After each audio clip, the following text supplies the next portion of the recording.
Na aula de hoje a gente vai discutir o conceito de integrais de superfície, tá? Bom, então, dando sequência que a gente tinha falado na aula passada, né? Então a gente vai considerar que agora é uma superfície S, tá? E vamos assumir que a minha superfície S, essa que eu desenhei aqui, né? Ela está em R3, né? Para a gente definir a nossa integral de superfície aí. Vamos assumir que ela está parametrizada em função de dois parâmetros, né, que a gente está usando o parâmetro U e o parâmetro V.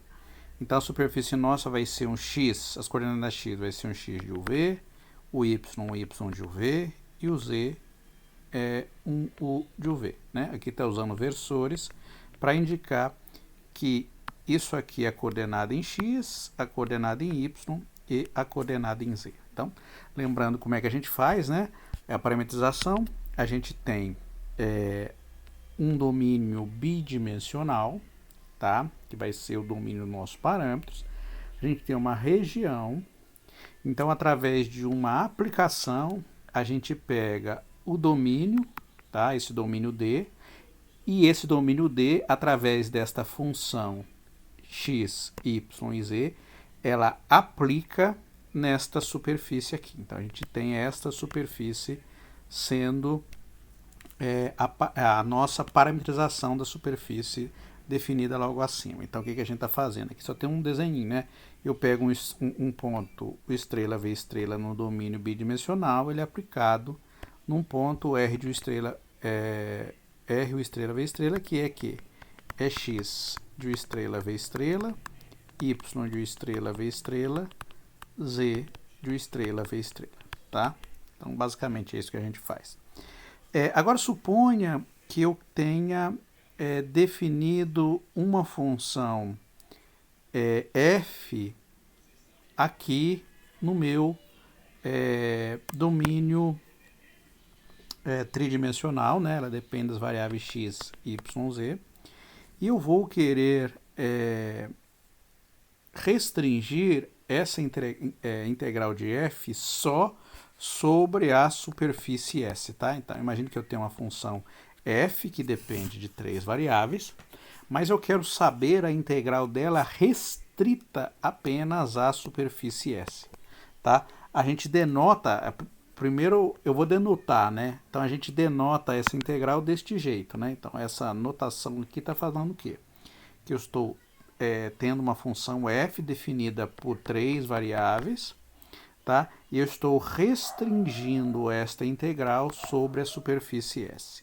Como é que a gente faz para fazer esse cálculo aqui ou para deduzir uma fórmula? Porque lembra o que a gente fez para deduzir a fórmula da integral da área da superfície? A gente utilizou a parametrização. Então, basicamente, a gente utilizou a parametrização para quando fizesse a integral, os limites de integração eles fossem da região D aqui, do parâmetro, tá? Então, o que a gente tem, né? Então, de novo, fiz o desenho aqui, né? Tem a região D, aí eu tenho a aplicação, né? Então, vou pegar um elementinho aqui no meu domínio D, sei lá, um elementinho de larguras dx, du dv, né? Du dv. Esse elementinho aqui, ele é aplicado aqui no elementinho na superfície, tá certo? Bom, então, usando a nossa parametrização, né? Então, a gente sabe que o elemento de área aqui, a área desse elemento aqui, né? Estou pegando um retângulozinho, o elemento vai ser du dv, tá? A gente vai denotar isso por dA, tá? O elemento diferencial. E a gente já calculou anteriormente o que acontece quando a gente pega esse elementinho diferencial e faz a aplicação sobre a superfície. Esse elemento diferencial ele é corrigida a área dele. Então a área dele é corrigida por esta quantidade aqui, tá? Esta quantidade é que faz a correção da área. O que é isso? É o produto vetorial do RU RV. O RU, lembrando que o RU é a derivada parcial de R em relação a U, e o RV é a derivada parcial de R em relação a variável v. Tá? Então, a gente tem, isso aqui são dois vetores, né? Aqui é um vetor RU, aqui é um vetor RV. É tridimensional, a gente calcula o produto vetorial deles, tá? A norma, né, desta quantidade que a gente está calculando é o que corrige o nosso elemento de área. Então, o elemento diferencial aqui em cima, isso aqui, este tem área dA, que é dado por du dv. Este aqui eu vou chamar de área dtil, ele é norma de RU cartesiano RV, né? Cartesiano não, é produto vetorial, dA, tá? Então esse aqui é o elemento de correção de área, tá bem? A gente já tinha visto anteriormente. Então o que acontece com a nossa integral? Fica simples, né? Então a integral sobre a superfície S, usando a parametrização dela, que é o que a gente usa, ela vai ser a F, tá? No lugar do x, a gente troca a parametrização dele, que é x de uv, o y depende de uv e o z depende de uv, vezes o dAtil, tá? Que é o elemento de área sobre a superfície. Mas quem é dAtil? É norma de RU, produto vetorial com RV, vezes o dA. O dA é du dv, tá? Simples, né? Essa representação. Lembrando que se a gente quisesse calcular só a área da superfície, o que a gente faria? Colocaria no lugar do F1, né? Colocaria a função 1. Então, o que sobraria para a gente? Sobraria só a integral da norma de RU, produto vetorial RV, dA, tá? Vamos fazer um exemplo aí para a gente fazer o cálculo. Bom, então, um primeiro exemplo que a gente fazia é calcule a integral da superfície, essa integral, x² ds, onde S é a esfera x² mais y² mais eu² igual a 1, tá? Já coloco a parametrização que a gente vai usar, deixa eu fazer o desenho aqui, né? Então, essa é uma esfera, né, de raio 1, centrada na origem. Então, a gente quer fazer a integral x² aonde? Só aqui na esfera, tá bem? Aqui que a gente quer fazer a nossa integral. Bom, e como é que é a parametrização que a gente tem para essa esfera aí? Então, a gente usa coordenadas esféricas, lembrando que o cosseno, o x, é cosseno θ seno φ, né? Então, é só lembrar lá, né? As coordenadas são essa aqui, né? Então, a gente tem a esfera, aqui é o φ, a projeção aqui é o θ, né? E aqui é o raio. No caso, o raio é 1, tá? Então, por isso eu não coloquei. Na verdade, tem, né? Tá implícito que é 1. O y é seno θ seno φ e o z é cosseno φ. Tá bem? Bom, então a nossa integral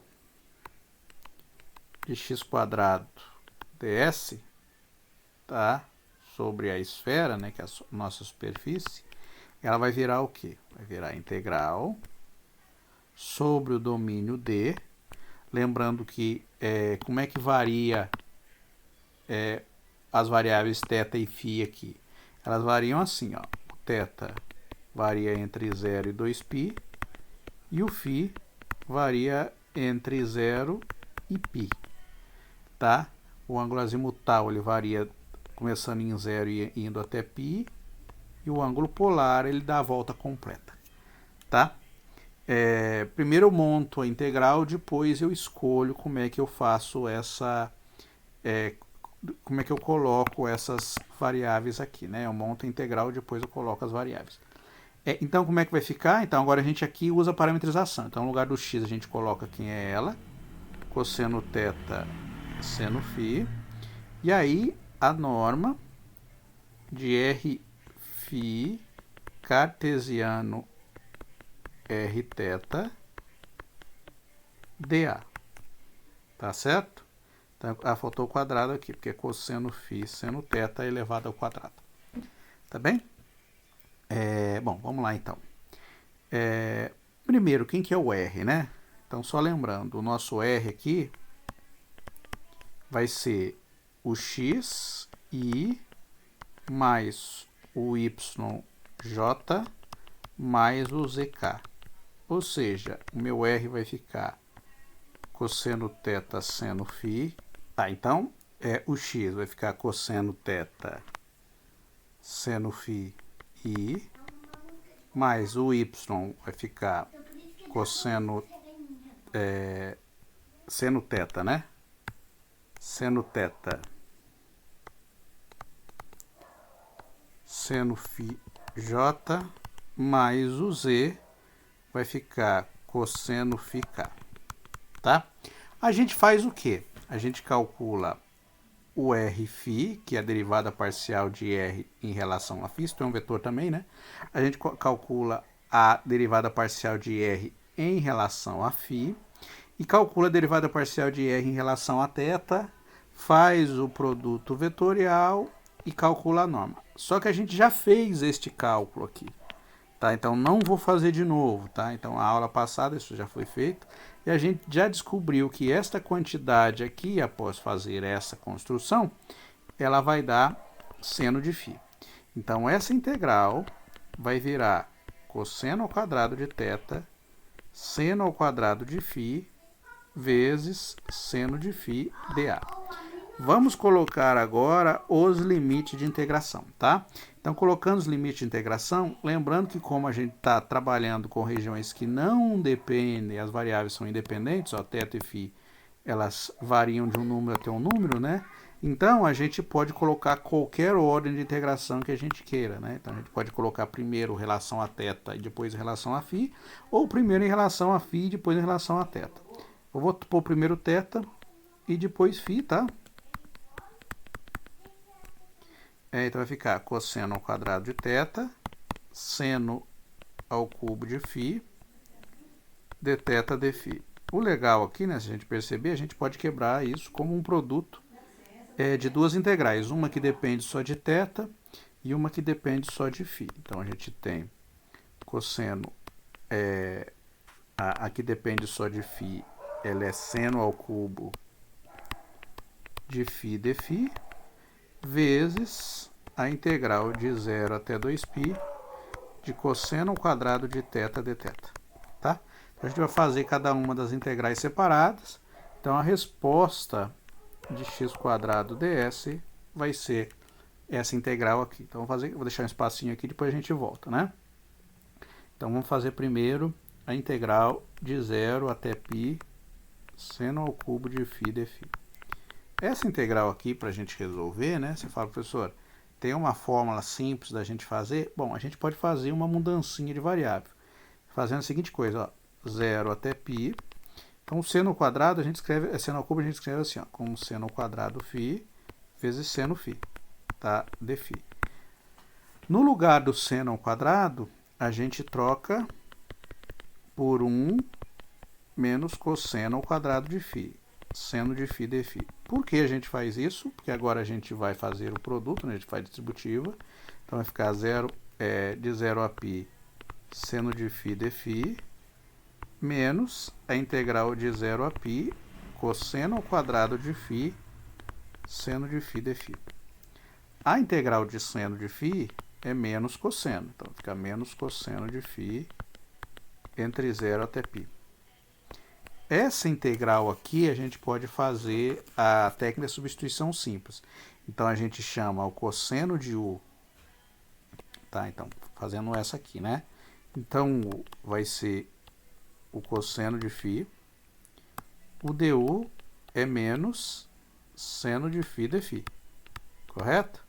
Então esta integral aqui, ela vai poder ser escrita assim, né? A integral. Vou deixar um espacinho aqui. Vou colocar aqui, né? Então, a integral de cosseno ao quadrado de φ seno de φ dφ, esse vermelhinho só para separar, né? Ela vai ser igual, no lugar do cosseno, a gente coloca o u elevado ao quadrado, em lugar do seno de φ dφ, du. Só com sinal menos, né? Então, menos du. Porque o seno de φ dφ du é igual a menos seno de φ dφ, logo seno de φ dφ é menos du. Vamos acertar os limites de integração. Então, os limites de integração variam de 0 até π, correto? Quando a gente faz a mudança de variável para nova variável, a gente tem que acertar os limites de integração. Então, os limites de integração aqui agora, que variavam de 0 até π, agora vão variar do quê? Quando o φ for 0, o u é cosseno de φ, não é isso? Então, quando o φ for 0, o u vai ser cosseno de 0. Cosseno de 0 é 1.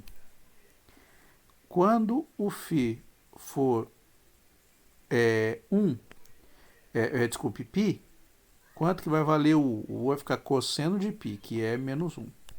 Então, a integral vai de 1 até menos 1, tá certo? Tem um sinal de menos. Então, vamos lá. Vai ficar a integral de 1 até menos 1, de u ao quadrado menos du. Tá? Passo o du para frente, né? Então, vamos colocar aqui. Vai ficar menos, a gente já fez essa integral. Vai ficar cosseno de φ é menos 1, menos cosseno de 0. Cosseno de 0 é 1. Tá? Aqui menos com menos vai ficar mais. Vai ficar u ao quadrado. A integral de u ao quadrado é u ao cubo sobre 3, variando entre 1 até menos 1. Então, fazendo a conta aqui, aqui vai ficar menos 2, com o sinal de menos vai ficar mais 2, aqui mais 1 terço, menos 1 elevado ao cubo, menos 1 elevado ao cubo. Então, menos 1 elevado ao cubo vai ficar menos 1. Menos 1 dá menos 2, então vai ficar 2 terços menos 2 terços, fazendo a conta, vai ficar 6 menos 2 sobre 3, 4 terços. Tá? Então, aqui é o valor da nossa primeira integral, que é a integral de seno ao cubo de φ. E a outra integral, né? A integral de 0 até 2π de cosseno ao quadrado de θ dθ, a gente usa a forma do arco duplo. A gente usa esse fato aqui, ó. Pô, aqui também o rascunho, né? O cosseno ao quadrado de θ é igual a 1 mais cosseno de 2θ sobre 2. Tá? Então, a gente faz só essa mudancinha aqui. Vai ficar 1 mais cosseno de 2θ sobre 2 dθ. Então, fazendo a conta aí, vai ficar o quê? Né? A gente separa. Então, põe o meio para fora, né? Então, fica integral de 0 a 2π dθ, mais integral de 0 até 2π cosseno de 2θ dθ. Ó, essa integral aqui vai dar 0, né? A segunda integral vai dar 0. Eu vou fazer, mas a gente já sabe que vai dar 0. Por que vai dar 0? Sempre que você faz a integral de uma função periódica num período ou em 2 períodos dela, a integral vai dar nula. Por exemplo, a integral de 0 até 2π de cosseno de θ é 0. Não precisa nem fazer a integral. Do seno também. Por quê? Porque o período é 2π. Aí você fala, professor, mas aqui tem um 2θ.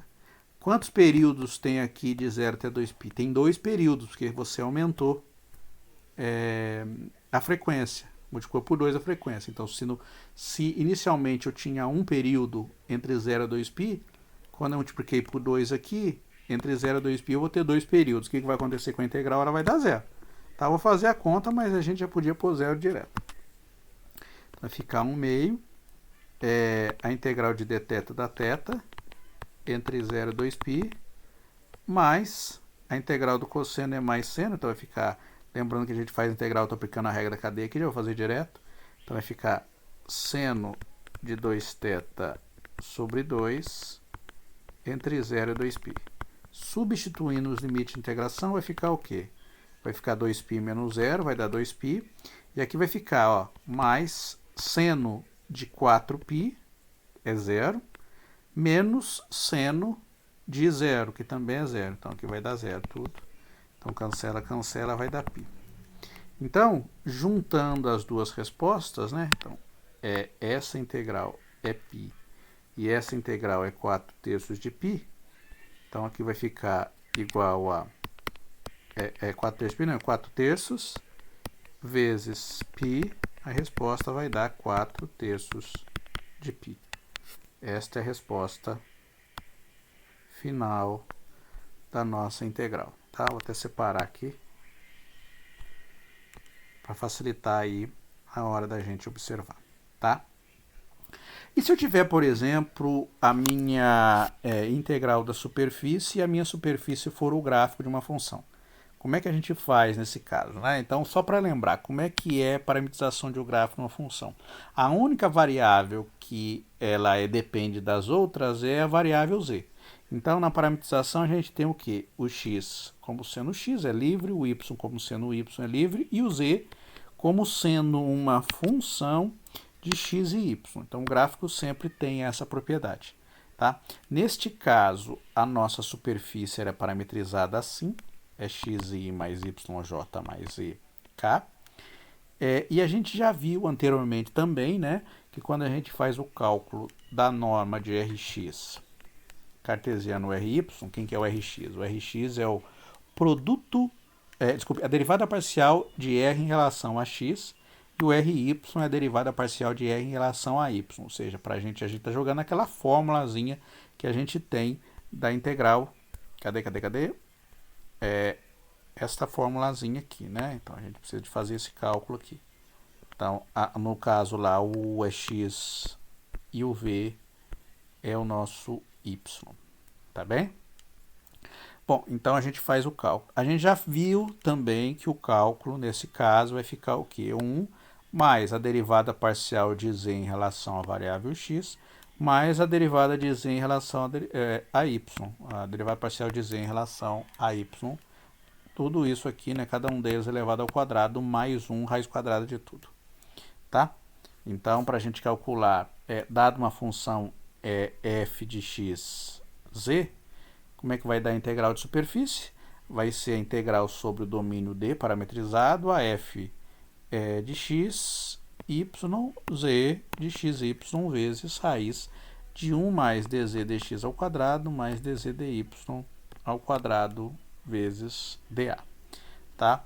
Vamos fazer o cálculo aí? Então, o exemplo é calcule a integral de y ds, onde z igual a x mais y quadrado, o x variando de 0 até 1 e o y variando de 0 até 1 também aí, tá? Então, para jogar na nossa fórmula, o y aqui a gente já conhece, beleza? Não tem problema nenhum. Então, a nossa integral vai ficar assim, né? Vai ficar y ds sobre s, ela vai virar o quê? Vai ficar a integral sobre o domínio de quem? A fórmula é essa aqui. No lugar da f é a y mesmo. E aqui então vai integrar raiz quadrada de quem?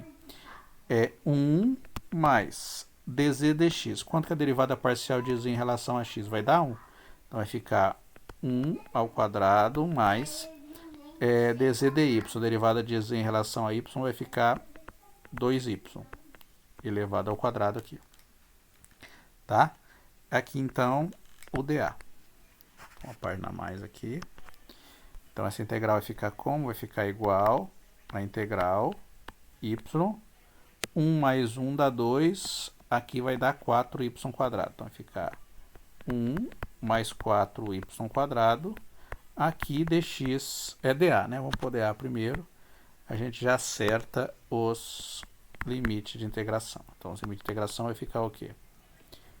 O x variando de 0 até 1, o y variando de 0 até 1, o y, raiz de 1 não, vai dar 2, né? 1 mais 1 dá 2, aqui é 2.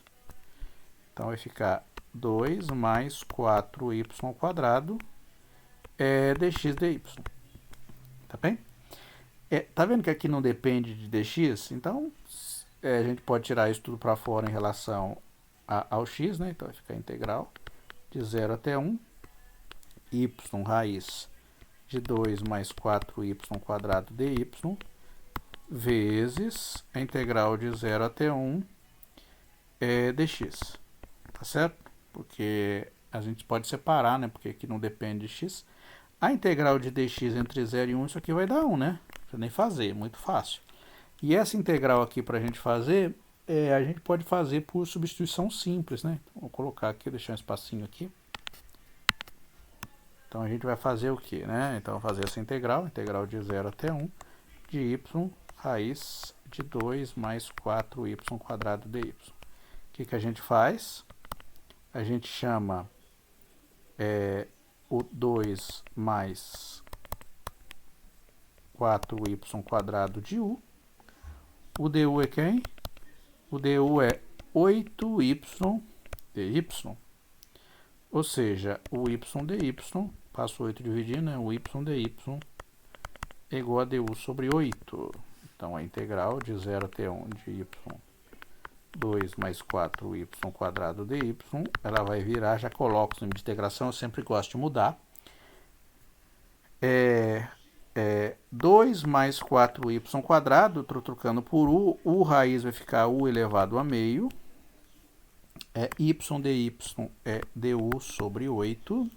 E agora a gente tem que mudar os limites de integração. Inicialmente era y variando de 0 até 1. Tá? Então, quando o y for 0, quanto que vai valer? O u vai valer 2 mais 4 vezes 0. Então, vai valer 2. Quando o y for 1, o u vai valer 2 mais 4 vezes 1 ao quadrado. 1 elevado ao quadrado dá 1, então vai ficar 1 vezes 4 dá 4, mais 2, 6. Então, o meu u vai variar de 2 até 6. Tá certo? Tiro o 8 para fora. A integral de u elevado a meio vai ficar u elevado meio mais 1 dá 3 meios, dividido por 3 meios. Ó, cancela esse com esse, porque dá, né, para simplificar, sobra 4 aqui, variando de 2 até 6. Então, vai ficar 4 vezes 3 dá 12, então vai ficar 1 sobre 12. U elevado é 6 elevado a 3 meios, menos 2 elevado a 3 meios. Tá? Dá para a gente fazer essa conta aqui? Dá. Dá para a gente tentar fazer a simplificação se a gente quiser. Ou a gente pode deixar do jeito que está aqui, né? Porque ou colocar na calculadora e fazer a conta, ou perceber o seguinte, né? Perceber que 3 meios é igual a 1 mais 1 meio, correto? Então, 6 elevado a 3 meios é igual a 6 vezes 6 elevado a meio, né? 6 elevado a 1, que é 6 vezes 6 elevado a meio, ou seja, 6 raiz quadrada de 6. E 2 elevado a 3 meios vai ser 2 vezes raiz quadrada de 2. Tá? Então, aqui vai ficar 1 sobre 12, 6 vezes raiz quadrada de 6, menos 2 raiz quadrada de 2. Dá para dividir tudo por 2, né? Em cima, na verdade, simplificar. Então, aqui sobra o quê? 3 raiz de 6 menos raiz de 2 sobre 6. Tá? Então, essa integral aqui vai ficar 3 raiz de 6 menos raiz de 2 sobre 6. Aqui era 1 já, então essa é a resposta da integral. Bom, a pergunta é, e agora se a superfície S for formada por várias partes, tá? Então imagina que eu tenho a superfície S formada por uma parte S1, depois uma parte S2. Fala, professor, como é que é assim formado por partes? É que às vezes a gente usa parametrizações diferentes para cada parte da nossa superfície, tá? Um exemplo bem típico, imagine que você tem um cilindro aqui, por exemplo, ó. Você tem um cilindro que tem a tampa, né? Então tem a lateral e tem as tampas. Então o cilindro vai ser o quê? Na tampa a gente tem um plano em cima e embaixo, então parametrização. E nas laterais um cilindro parametrizando. Então na verdade a gente tem o quê? A gente tem várias superfícies, são 3 superfícies parametrizando esse cilindro aí com tampa em cima e embaixo. Então como é que a gente faz, né? Como é que dá essa integral sobre a superfície toda, formada por várias partes? Então a superfície minha é formada por uma parte S1, unida com uma parte S2, unida com uma parte S3. Aqui, ó, tá vendo? Que eu tenho várias partes também, ó. Tem a tampa, união com a lateral, união com a base. tá? Então, como é que dá essa integral? Então, a integral ela é aditiva, né? Então, a integral na superfície vai ficar o quê? Vai ficar a integral sobre a superfície 1, mais a integral sobre a superfície 2, mais a integral sobre a superfície 3, até a integral sobre a última superfície, uma superfície n lá. Vamos fazer um exemplo aí no qual a gente tem uma superfície dada por várias parametrizações. Então, vamos lá, ó. Calcule a integral da superfície S de z ds, onde S é a superfície formada por três superfícies. Ó, são três superfícies. S1, S2 e S3. Tá? Então, S é a união dessas três superfícies. Quem é S1? S1 é formada pelo cilindro x² mais y². Tá? Isso aí eu estou dizendo que vai dar as laterais da minha superfície. S2 é o plano z igual a zero. Então eu tenho aqui, ó, o S2 é este plano aqui, z igual a zero. A S1 é a lateral do cilindro, né? Então a gente tem um cilindro aqui, tá? Tem um cilindro. Só que falta a tampa, né? Só que a tampa minha não é paralela ao plano XY. Ela é o quê? Ela é diagonal. Ela é o plano z igual a 1 mais y. Então, ao fazer esse desenho, a gente tem a minha tampa dada por essa aqui. Então, na verdade, a minha superfície ela vai ser o quê? A superfície 3, que é essa verde. A superfície lateral, que é a azul. E a base, que é este vermelho aqui. Tá? Então a gente vai fazer integral, né? Então, a gente tem três, como a gente viu, né? A gente tem três regiões, o S1, S2 e S3. Então, a gente viu que eles formam esta região aqui, né? Formada por três regiões separadamente.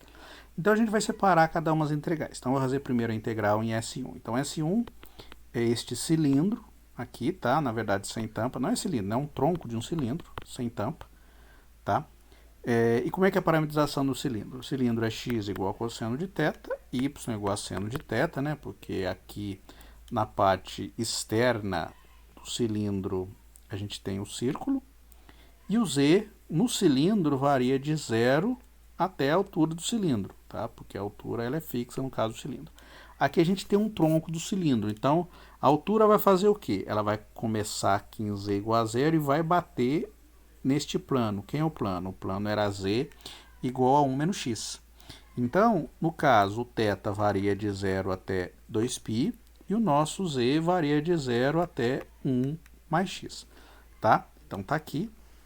A nossa integral aqui, então, vai ficar o quê? Integral sobre a superfície S1 vai ficar z ds, que é igual ao quê? Que é igual a integral de z, né? Aqui, a gente joga na fórmula, que é a norma de Rθ, produto vetorial RZ, o Rθ é a derivada parcial de R em relação a θ, e o RZ é a derivada parcial de R em relação a Z, lembrando que o R aqui então vai ficar o quê? É o cosseno de θi mais seno de θj mais zk. A gente já fez isso aqui. Então isso aqui vai dar para a gente nesse cálculo. Se eu tivesse R aqui, o cálculo daria R. Mas como eu tenho R valendo 1, então isso aqui vai dar 1. Tá? A gente pode fazer o cálculo. Se tiver dúvida, né, vamos lá, a gente faz a conta, né? Não custa nada, mas é bem simples. Então, quem que é o Rθ aqui? O Rθ é a derivada do cosseno é menos seno de θ e do cosseno do seno é cosseno de θj, que aqui não depende de θ, é 0. E o RZ vai ficar 0i mais 0j mais 1k. Então, jogando na fórmula Rθ produto vetorial com RZ, isso vai dar determinante de quem? IJK, de quem? Menos seno de θ, cosseno de θ, 0. 0, 0, 1. Tá? Quanto que vai dar o determinante dessa matriz aqui? Então, o determinante dessa matriz aqui ele vai ficar, fazendo a conta aí, né? Então, o determinante vai ficar isso vezes isso vezes isso, cosseno de θ aí. J vezes 0 vezes 0, 0. K vezes seno de θ vezes 0, dá 0. 0 cosseno de θ vezes K dá 0. 0 vezes 0 vezes 0, vezes I dá 0. 1 menos seno de θ vezes J dá mais seno de θ J, porque a gente troca o sinal. Agora a gente faz o quê? Então isso aqui é R cartesiano RZ. A gente agora calcula a norma. Como é que a gente calcula a norma disso aqui? Rθ cartesiano RZ, a norma disso é isso aqui é o quadrado, mais isso aqui é o quadrado, raiz quadrada de tudo. Então vai ficar cosseno ao quadrado mais seno ao quadrado vai dar 1. Tá? Então aqui dá 1, como eu já tinha adiantado. A minha integral, quando a gente está fazendo integral na região dA, a gente tem que ver quem é a variável dependente. Então, no caso, a variável dependente vem primeiro, a variável dependente é a z. Quando não tem, não importa a hora, mas quando tem, a gente põe primeiro a variável dependente. Então, o z varia de 0 até x, o x é cosseno de θ, então vai ficar de 0 até 1 mais cosseno de θ, e o dθ varia de 0 até 2π. Então, a gente faz primeiro a integral em relação a z, a integral de z vai dar z ao quadrado sobre 2, variando de 0 até 1 mais cosseno de θ. Substituindo o limite de integração vai ficar 1 mais cosseno de θ ao quadrado menos θ ao quadrado, tá certo? Θ não, 0 ao quadrado, 0 ao quadrado dá 0.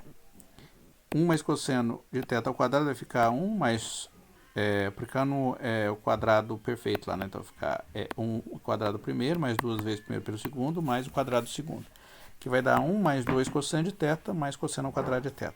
A gente separa isso aqui numa soma, né? Eu tinha o meio que tirar ele para fora. Então vai ficar a integral de 0 até 2π dθ. Essa integral da θ, colocando o limite de integração, vai dar 2π. A integral de cosseno de θ, como a gente está integrando sobre o período, tá? Que é 2π, a integral vai dar 0. Pode fazer aí e verificar. E essa integral a gente já fez. A integral que a gente fez anteriormente deu π. Então, 2π mais 0 mais π, vezes meio vai dar o quê? 3π sobre 2. Então, a gente tem a superfície 1. Na superfície 2, a superfície 2 era z igual a 0. Muito fácil a superfície 2. Z igual a 0, que é o quê? A minha integral vai ficar 0 vezes ds, então vai dar 0. E, finalmente, a superfície 3. Quem é a superfície 3? Tá? Estava aí montada a integral, mas vamos perceber quem é a superfície 3 antes da gente fazer. Então, a superfície 3 é só a tampinha. Só isso aqui. Tá certo? Então, na tampinha, o que a gente tem? A gente vai ter que encontrar a parametrização para ela. Tá bem? Então, na minha tampinha, a gente tem que eu posso parametrizar o meu x assim, né? Também é um círculo, né? Meu x varia de onde até onde? Ele varia, ele é o cosseno de θ. O y é quem? O y é o seno de θ, tá certo? Você fala, professor, mas a tampinha, ela tem que haver essa variação aqui do nosso, do raio para completar. Então, perceba aqui, então, que isso aqui, para completar a região polar, vai ter que ter um R aqui. Então, R, meu Y também é um R. E o raio do cilindro é quanto? É 1. Então, meu R varia de 0 até 1. Desculpe, de 0 até 1.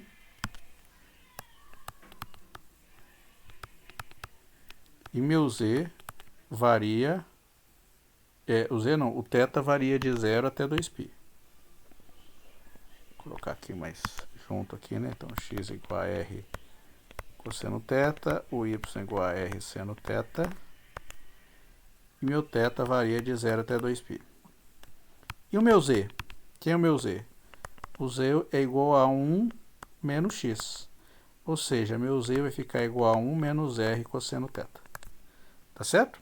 Então, a gente vai jogar na nossa integral, tá?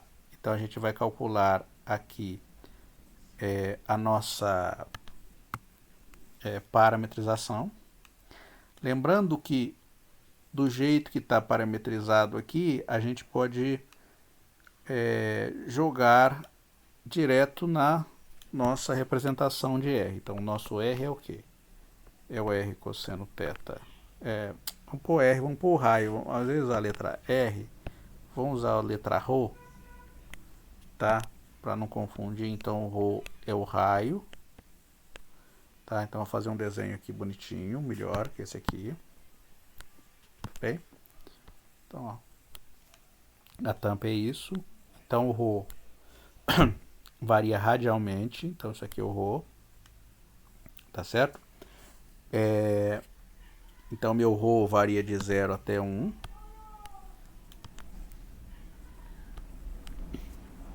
Meu θ é de 0 até 2π.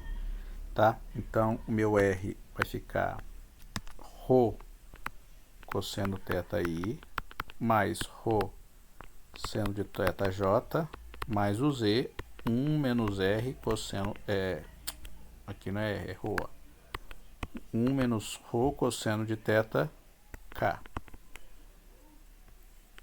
Tem duas variáveis. A Rho, então a derivada da Rho vai ficar cosseno θi mais seno θj.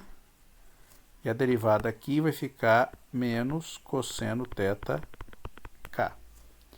E a Rho θ vai ficar o quê? A derivada disso em relação a θ vai ficar menos Rho seno θi mais Rho cosseno θj. E aqui vai ficar mais Rho seno θ K. Tá bem? Então a gente vai precisar fazer o cálculo de R Rho produto vetorial R θ. O setinho em cima aqui. Então é determinante de quem? De I JK. Quem é o I? Cosseno θ. Seno θ menos cosseno θ. Menos Rho seno θ. Rho cosseno θ. Rho seno θ. Repete a primeira coluna. Repete a segunda coluna. Então vai ficar o quê? Fazendo a conta aí, vai ficar I seno vezes seno vai dar Rho seno ao quadrado de θ. J vai ficar menos cosseno θ menos Rho seno θ. Vai ficar mais Rho cosseno θ seno θ J. E o K vai ficar cosseno θ mais Rho cosseno θ mais Rho cosseno ao quadrado de θk. Agora vamos subir, né? Então vai ficar menos Rho seno ao quadrado de θ mais, né? Rho seno ao quadrado de θk mais Rho cosseno ao quadrado de θi, cosseno ao quadrado de θi, e aqui menos Rho seno θ cosseno θj. Então, menos Rho seno θ cosseno θj. Então, fazendo a conta aí, então vamos perceber aqui, ó, esse cancela com esse, porque tem um sinal trocado. No I vai ficar I Rho seno ao quadrado de θ mais Rho cosseno ao quadrado de θ, cadê? Então, vai ficar Rho seno ao quadrado de θ mais cosseno ao quadrado de θ, a gente tira a evidência. Que dá quanto? Dá 1 mais K. Rho, né? Vai ter evidência também Rho aqui e Rho aqui. Cosseno ao quadrado mais seno ao quadrado. Que também dá 1. Então, o produto vetorial vai ficar Rho I mais K. Tá certo? Bom, então fazendo o cálculo agora, então, a norma de R, produto vetorial, R Rho, produto vetorial com R θ, vai ficar o quê? Raiz quadrada de Rho quadrado 1 ao quadrado mais 1 ao quadrado, certo? Que vai dar ρ raiz de 2, tá? Então, isso aqui vai ficar ρ raiz de 2. Agora, jogando, então, na integral, então,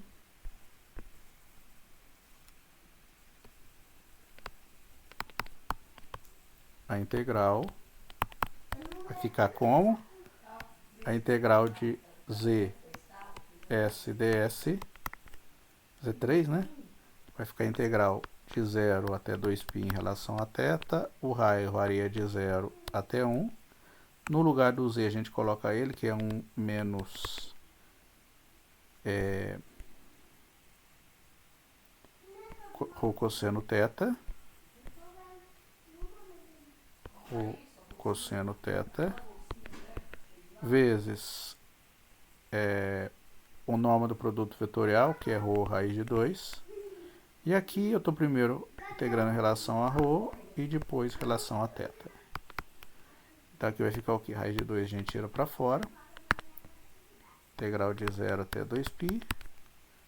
Então vai ficar ρ menos ρ ao quadrado cosseno de θ de ρ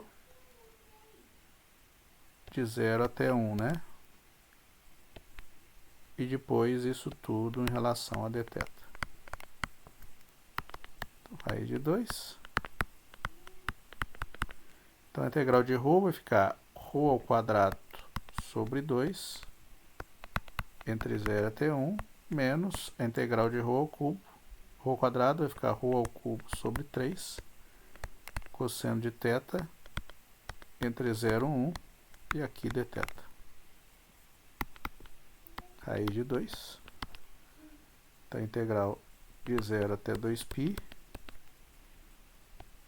Aqui vai ficar 1 ao quadrado sobre 2, menos 0 ao quadrado sobre 2 vai ficar meio, menos 1/3 cosseno de θ, isso tudo integral em relação a dθ. A integral da soma é igual à soma das integrais, então vai ficar meio da integral de 0 até 2π dθ, menos 1/3 integral de cosseno de θ dθ de 0 até 2π. Essa integral aqui é nula, por quê? Porque a gente está integrando a função cosseno no período dela. A gente já sabe que a integral é nula. Essa integral aqui vai dar 2π. Então vai ficar raiz de 2, meio, 2π, cancela, cancela, que vai dar raiz de 2 vezes π. Então, finalmente, né? A integral sobre S de z ds vai ficar a integral sobre S1 de z ds mais a integral de z ds sobre S2 mais a integral de z ds sobre S3. A integral sobre S1 a gente já calculou, que deu quanto? Deu quanto? Deu 3 meios de π. 3 meios de π, mais essa aqui deu 0, mais a última deu raiz de 2π, ou seja, vai dar 3 meios mais raiz de 2 vezes π. Essa é a resposta final da nossa integral. Bom, agora a gente vai falar sobre superfícies orientadas, né? Para a gente falar sobre superfícies orientadas, a gente tem que definir alguns conceitos, tá? Então, o primeiro conceito que eu vou falar é sobre o conceito de vetor normal à superfície, ou simplesmente normal à superfície, tá? Quando a gente fala normal, a gente está falando um vetor normal. Então, a gente considera uma superfície aqui, né? Uma superfície. Em cada ponto da superfície, a gente pensa no plano tangente passando por ela. Quem é o normal? O normal é aquele vetor que faz um ângulo de 90 graus com este plano tangente. Tá? Então, toda superfície, né? Imagina qualquer superfície, a gente pode pôr em qualquer ponto da superfície, um plano tangente. Então, o normal é aquela reta que faz um ângulo de 90 graus com este plano tangente. A normal pode estar apontando tanto para cima quanto para baixo, tá? Tanto apontando para lá, esse é um vetor normal, quanto para baixo é também um vetor normal. A escolha da direção do vetor, isso aqui é importante, introduz o que a gente chama de orientação, tá bem? Então, escolher o vetor apontando para fora ou apontando para dentro, ou apontando para baixo, né, no caso aqui desse desenho, isso introduz o que a gente chama de orientação. Ó, no caso em que a gente tem uma superfície fechada, um exemplo de superfície fechada, uma esfera, ela é fechada, tá? O que vai acontecer quando a superfície é fechada? Então, quando a gente aponta os vetores para fora, então nesse caso aqui superfície esfera, a gente está apontando para fora, a gente diz que a orientação dela é positiva, tá certo? Então, os vetores apontando para fora é positiva. Se eu colocasse os vetores todos apontando para dentro, que também daria, né? Os vetores, ao invés de apontar para fora, apontando para dentro, também são normais, né? Cada um em cada ponto aí. A gente diz que a gente tem orientação negativa, tá bem? Então, se eu tenho a superfície que é fechada, por exemplo, um cilindro, tá? Também com tampa aqui bonitinho, né? Em cima e embaixo.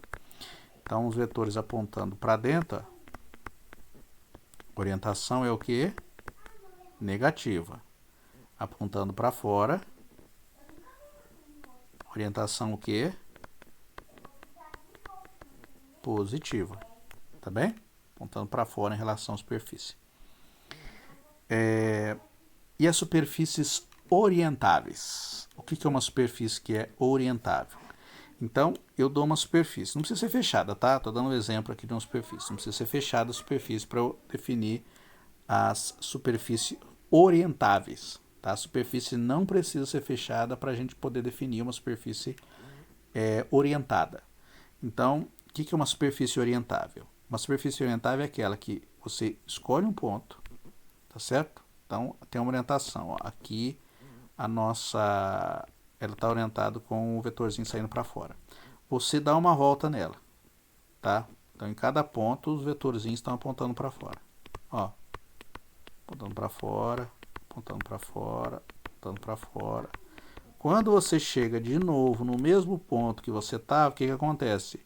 O vetor vai colar sobre esse vetor que estava aqui, ou seja, ele vai continuar apontando para fora, tá certo? Então você está com o vetor apontando para fora. Ó, um outro exemplo, um cilindro, apontando para fora, aqui ó, apontando para fora, apontando para fora, apontando para fora. Então quando você chega de novo no ponto que você saiu, o que vai acontecer? O vetor vai estar apontando para fora ainda, tá? Então, nesse caso, eu escolhi um caminho qualquer, comecei nesse ponto vermelho com o vetor apontando para fora, fui andando com os vetores todos apontando para fora. Quando eu cheguei no vetor vermelho, ele continua apontando para fora. Ó. No caso de um plano. Então, pego, por exemplo, coloco essa curva aqui no meu plano, curva fechada. Então, nesse ponto, eu estou colocando o vetor apontando para cima, aqui, ó, para cima também, aqui apontando para cima, aqui apontando para cima, apontando para cima. Quando eu volto para o ponto inicial que eu estava, vai ter o mesmo vetor apontando para cima. Aí você fala, professor, mas qualquer superfície vai acontecer isso, né? Se você dá uma volta completa e volta para o mesmo lugar, o vetor vai estar apontando na direção inicial que você tinha. Não, isso não é verdade. Tem uma superfície chamada superfície de Möbius, que é essa figura aqui, ó, que é essa faixazinha aqui. Ela não é uma superfície que tem essa propriedade, ela não é orientável, tá? Então, por exemplo, ó, se você imagina que você define uma curva sobre ela, tá certo? Ó, então aqui ela está apontando para fora, apontando para fora. Então imagine que você está lá dentro, ó, tá apontando para fora. Então você está caminhando, ó. Quando você tá caminhando lá de fora aqui, ó, você vai estar aqui embaixo apontando para lá. Ó, imagine, aqui vai estar para lá. Ó, você passa por aqui, vem, olha que a superfície está passando para a parte de baixo aqui, olha para a parte mais escura, né, da nossa faixa. Vai aqui, depois volta aqui. Olha que quando eu volto para a mesma posição, eu não vou estar mais aqui, eu vou estar o quê? Eu vou estar do lado de dentro. Então eu tenho a superfície apontando para fora. E aqui quando chega aqui, eu começo a apontar para onde? Olha o que aconteceu, apontar para dentro. Então, quando eu volto para a minha posição, o vetor onde ele está apontando? O vetor está apontando para dentro. Então, inicialmente, eu comecei com o vetor apontando para fora, dei a volta e ele passou a apontar para dentro. Como é que a faixa de membros ela é construída? Ela é construída fazendo assim, né? Eu pego uma faixa, uma fita, eu vou numero ela assim, ela um tamanho, né, de papel aí, coloco essa posição A, essa posição B numa das extremidades, na outra C e D. Então, para eu conseguir a faixa de membros, o que eu faço? Eu vou colar essa parte aqui com essa aqui. Se eu colasse ela B com C, A com D, eu teria um cilindro. Mas eu não vou fazer isso aqui. Eu vou colar o quê? O A com C e o B com D. Para fazer isso, o que eu faço? Eu torço, né? Eu dou aquela rodada nesta faixa aqui. Então, quando eu faço isso e colo, eu tenho esta curva aqui. Então, acompanha a formiguinha aí, né? Então, imagine que a formiguinha, o que vai acontecer com a formiguinha? Então, se você for andando aí, então anda para você ver. Então, a formiguinha vai andando, é que ela dá uma volta completa, essa formiguinha aqui, ao que ela dá uma volta completa, a hora que ela chega aqui, ela vai estar o quê? Vai estar do lado de dentro, ó. A formiguinha vai estar aqui, tá? Então, você imaginar que a formiguinha é um vetor normal, apontando aqui. Então, depois que você dá uma volta completa e volta para o mesmo ponto que você estava inicialmente, tá? Você vai estar do lado de dentro apontando. Então, essa superfície aqui não é uma superfície orientável, porque você dá uma volta, você tem o vetor que está apontando para fora, apontando para dentro, tá? Bom, agora uma outra coisa que a gente vai calcular aí é o vetor normal unitário. Como é que a gente calcula o vetor normal unitário? Para a gente calcular o vetor normal unitário é fácil, a gente pode usar essa fórmula aqui, que é RU, que é a derivada de R em relação a U, derivada de R em relação a V, dividido pela RU, produto vetorial RV, norma, tá certo? Então, essa situação aí que a gente tem para fazer o cálculo. A gente agora pode falar sobre as integrais de superfície de campos vetoriais, tá? Essa parte de integrais de superfície de campo vetorial é extremamente importante, tá? Ela tem muitas aplicações. Uma aplicação bastante interessante que a gente tem das integrais de superfície é dentro da mecânica de fluidos, tá? Então, como é que a gente pode considerar esse modelo aí? Então, suponha, por exemplo, que você tem uma superfície, né? Essa superfície aqui. A gente pega uma regiãozinha, tá certo? De área ds til, tá bem? A área dela a gente denotou como ds til, tá? Essa área aqui é ds til. E vamos supor que a gente tem um fluido atravessando esse pedacinho, essa regiãozinha aí, com velocidade v nessa direção aqui, tá certo? E a reta normal é assim, tá? A reta normal é aquela que a gente já viu como é que a gente calcula. Bom, se a gente fizer um corte transversal aqui, né, um corte assim, né, fazer um corte assim, a gente vai ver mais ou menos a coisa assim, assim. Então, nesse ponto, a gente tem normal apontando nessa direção e tem a velocidade aqui, ó. Essa é a velocidade e essa é a reta normal. A gente vê que a velocidade está transversal à superfície, tá? Para a gente saber a quantidade efetiva de velocidade que está contribuindo para fazer o fluido atravessar a superfície, o que a gente faz? A gente decompõe, faz uma decomposição aqui na nossa velocidade. A decomposição normal, aquela decomposição que a gente utiliza os ângulos de 90 graus, então a gente tem dois vetores, tá? Duas projeções. Então a gente tem a composição da velocidade, que a gente chama de velocidade na parte tangencial, e a velocidade na parte normal. Então, a gente vê que vou fazer em vermelho, ó, esta parte que está em vermelho aqui, ela é paralela à reta normal, tá certo? Por que a gente faz isso? Bom, porque efetivamente a velocidade na direção normal que faz o fluido atravessar a superfície. A velocidade tangencial, ela não faz fluido atravessar a superfície. Então, imagine, por exemplo, você tem uma superfície E aí você tem um fluido passando nela de modo tangencial. O que vai acontecer com esse fluido? Ele vai entrar? Não. Ele não vai entrar na superfície, ele vai continuar tangencial à superfície. As velocidades tangenciais, elas criam o quê? Rotação. Tá? Elas fazem o fluido rodar. Então, se por exemplo, você tem um campo, você tem uma bolinha aqui, tá? Aí você tem uma velocidade tangencial à bolinha, o que vai acontecer com a bolinha? A bolinha vai criar uma rotação nela, tá? Agora, a velocidade normal é a velocidade que faz o fluido ou indica que o fluido vai atravessar a superfície, tá? E como é que a gente calcula, então, esse tamanho Vn, né? Ou seja, a velocidade na direção normal? A gente calcula a projeção da velocidade v sobre o vetor normal. E como é que é essa quantidade? Aqui, ó, produto interno. Então, quando você faz o produto interno do vetor velocidade pelo vetor normal, você está calculando a projeção de um sobre o outro. No caso, a gente quer identificar a projeção do vetor v sobre o vetor n. Tá certo? O vetor normal nosso ele tem tamanho 1, então eu quero calcular efetivamente a projeção do vetor n, né, sobre o vetor normal. E para a gente calcular o fluxo, né, o fluxo de massa através da superfície, tá? Porque a gente está calculando a velocidade. Isso aqui é a velocidade na direção, ou o tamanho, né, da velocidade na direção normal. Isso aí vai dar um número, tá? Ele vai dar um módulo efetivo da velocidade na direção normal.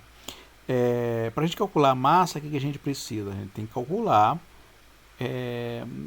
tem que adicionar mais uma informação. Neste caso, em dinâmica de fluidos, é muito comum a gente trabalhar o quê? A gente quer calcular a quantidade de massa que está atravessando esta região. Tá? Então a gente calcula o que? A gente utiliza a quantidade de densidade. O que é densidade mesmo? A densidade é massa dividido por área. O volume, né? É massa por volume, mas o volume no caso é o volume ambiente. Por exemplo, quando você tem uma corda, como é que você calcula a densidade de massa na corda? É massa por comprimento, né? Densidade linear de massa. Se você tem uma superfície, como é que a gente calcula a densidade da massa? É a massa dividido por área. Se eu estou num cubo, né, que tem 3 dimensões, aí sim a densidade é massa dividido por volume. Então aqui no caso é massa dividido por área. Bom, então para a gente recuperar a massa total que está atravessando uma determinada área, que está atravessando uma determinada área, o que a gente faz? A massa vai ser a densidade vezes a área. Então, em relação a essa quantidadezinha aqui, essa área pequenininha aqui, que tem a área ds til, então a massa efetiva que atravessa ela é ρ ds til. Então, quando a gente calcula esse produto aqui, ρ v, produto interno n vezes ds til, a gente está calculando o fluxo de massa através de ds til. Fluxo por quê? Porque a gente tem uma velocidade associada, tá? Então a gente tem um fluxo de massa atravessando o ds til. Se eu quero calcular sobre a superfície toda, o que eu faço? Eu integro, tá? Então essa integral, ela identifica o fluxo de massa sobre a superfície toda. Tá? Então no caso geral, se a gente quiser calcular o que? Se a gente tiver um campo vetorial qualquer, então se a gente quiser calcular esse campo, né, quanto que esse campo está contribuindo em atravessar a nossa superfície, e cálculo que a gente faz o produto interno entre o campo vetorial, o vetor normal, integra na superfície toda, tá? Então, a integral de superfície do campo vetorial vezes a normal, vezes ds, ele dá o fluxo através da superfície. Lembrando que a gente escreve esse n ds como ds com a setinha em cima, né, para indicar a nossa superfície com orientação. E a forma paramétrica dela, né, a gente escreve, né, na representação paramétrica. O dtil é a região que a gente está fazendo a parametrização. Então o f, o x de uv, y de uv e z de uv, produto interno com a normal, tá certo? Vezes esse elemento de área, né, que era o RU, produto vetorial com RV, a norma dele. Isso aqui é para corrigir a área lá na superfície. Bom, então a gente substitui no lugar do vetor normal, a gente coloca quem é ele, então a gente vai ter o quê? Que a nossa integral, né, aqui, no lugar da normal, a gente troca por RU produto vetorial RV, dividido pela norma de RU produto vetorial com RV, cancela RU com RV aqui, né? Essas duas normas aqui, né? Então, efetivamente, a gente tem este cálculo para fazer. Um detalhe importante, você fala, professor, como é que a gente escolhe esse produto aqui, RU com RV? Porque a gente sabe, né, que se a gente escreve RU produto vetorial RV, se eu troco a ordem, isso aqui vai dar o RV produto vetorial RU, ele tem um sinal trocado, né? O produto vetorial ele é anticomutativo. Então a pergunta é, qual a escolha que a gente faz? Bom, a escolha a ser feita, a gente tem que olhar o que acontece com o vetor normal da gente, porque o vetor normal é dado por essa quantidade aqui, tá? A direção do vetor normal. A direção e o sentido do vetor normal é dado por essa quantidade aqui. Quando a gente divide por isso aqui, basicamente o que a gente está fazendo é normalizando, deixando de normal 1. Mas esse aqui já está dando a direção e o sentido do nosso vetor normal. A gente tem que olhar para o vetor normal e ver se ele está apontando para fora da superfície, tá? Se eu tiver, por exemplo, a superfície fechada aqui, eu quero ver se o meu vetor está apontando efetivamente para fora. No caso, numa esfera, eu quero ver se o vetor normal efetivamente aponta para fora. Então a gente faz o cálculo, escolhe um ponto qualquer aqui da nossa superfície e vê qual a direção do vetor está apontando. Se ele estiver apontando para fora, beleza. Em qualquer ponto, eu não preciso corrigir o sinal já está correto, em qualquer ponto já está correto. Mas se estiver apontando para dentro, a gente multiplica por -1 para corrigir o sinal, tá? Então vamos ver o próximo exemplo aí, e a gente aplica isso que eu estou dizendo, tá? Então, porque surge muito a dúvida, né? RU, produto, RV, quem é U e quem é V? Aí a gente vai ter que escolher adequadamente para não ter erro. Bom, então vamos lá, ó. Determine o fluxo do campo vetorial FZI mais YJ mais XK na esfera unitária x² y² z² igual a 1. Tá? Bom, então primeiro a gente faz o quê? A gente encontra a parametrização da nossa esfera. Então, usando os ângulos θ e φ, né, os ângulos polares e azimutal, o θ variando de 0 a 2π e o φ de 0 a π, o x é cosseno θ seno φ, o y é seno θ seno φ e o z é cosseno φ. A gente calcula as derivadas, derivada parcial em relação a θ.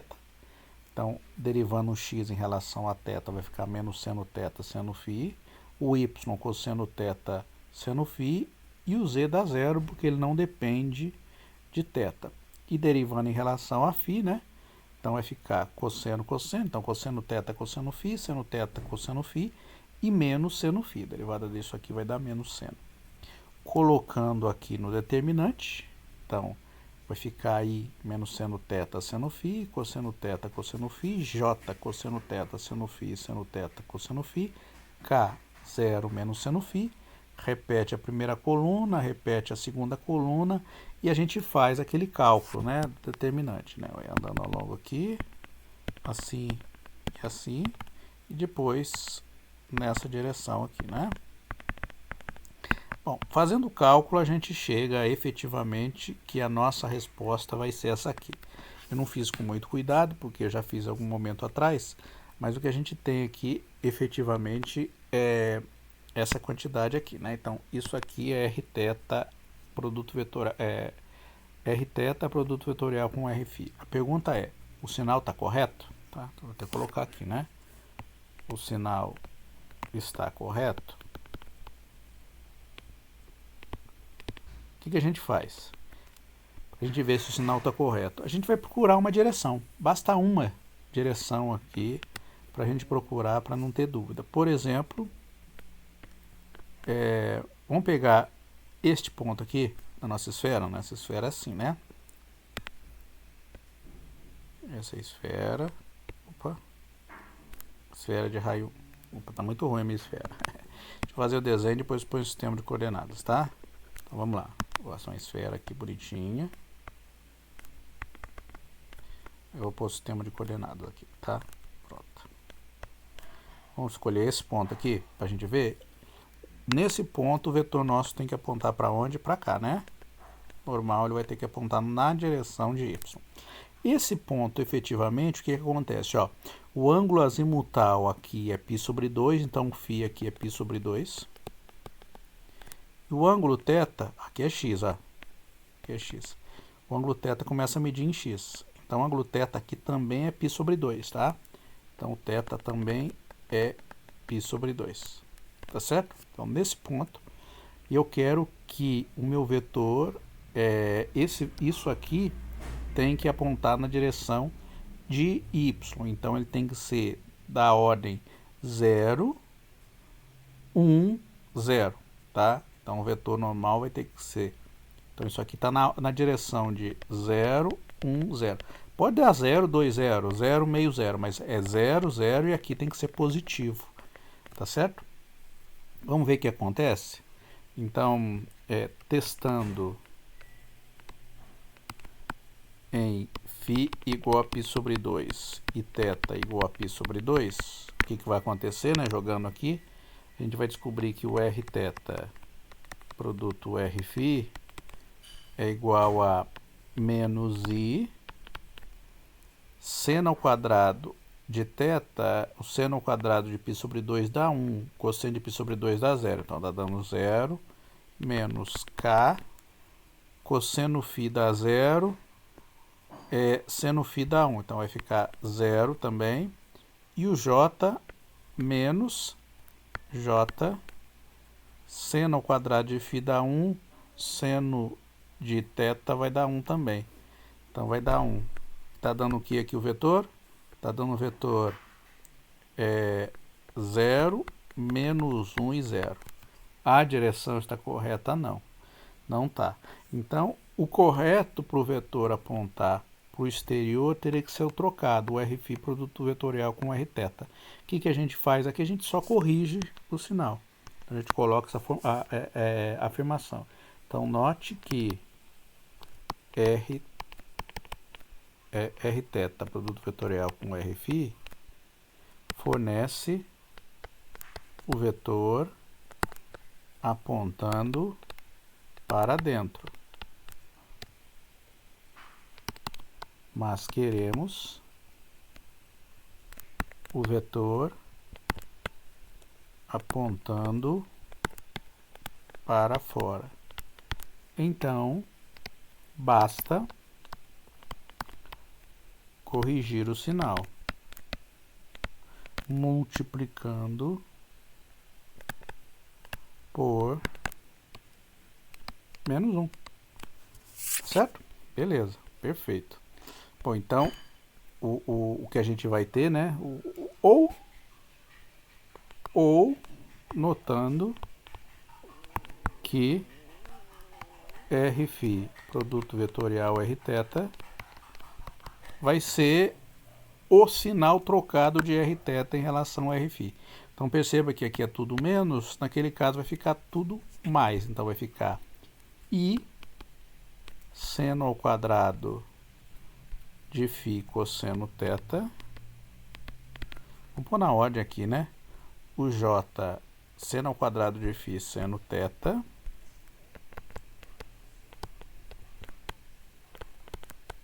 Mais K. Cadê o K? Cosseno φ seno φ. Certo? Cosseno φ, seno φ.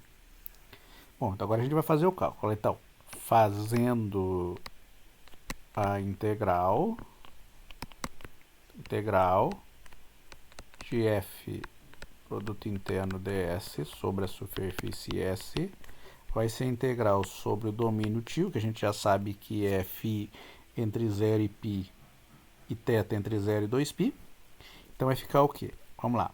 O nosso é x, desculpe, é zyx.